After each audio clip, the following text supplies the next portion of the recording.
A new women's magazine is turning the page on Afghan cultural traditions. These women, all volunteers, have published the first edition of Galara, a fashion magazine that espouses what conservative Afghans call hardcore feminism. It's time for Afghanistan to introduce a positive, colourful image of women from this country to the world.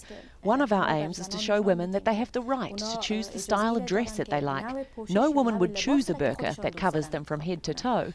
They don't even allow a woman to walk properly. Not all Afghan women agree.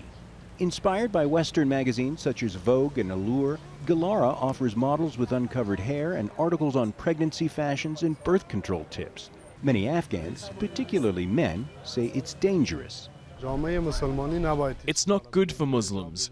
Their heads are uncovered and they wear revealing anti-Islamic clothes. It's not for our society. We don't accept that European style of dress here. Our sisters and mothers who read this magazine will forget their Afghan culture and take up the Western dress code. Many urban Afghan women in the capital of Kabul say it's about time. It's a magazine, especially for women.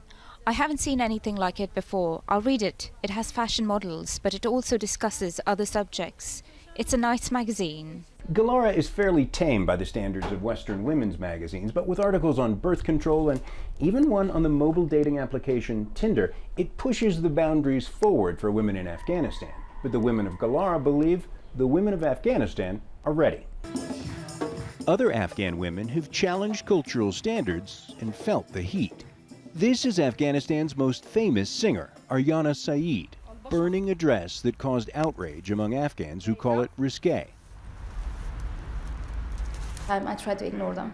I try to concentrate on the bigger side of it, on the positive side, and I cross my fingers that everything will get better year by year, and there's hope still. In a land where the consequences for crossing cultural barriers can be severe, Galara's staff are taking precautions against potential attacks. One thing the magazine does not publish is its address.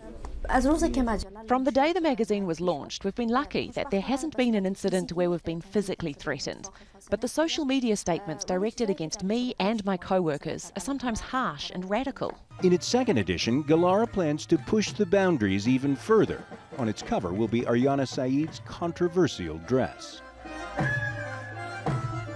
John Hendren, Al Jazeera, Kabul.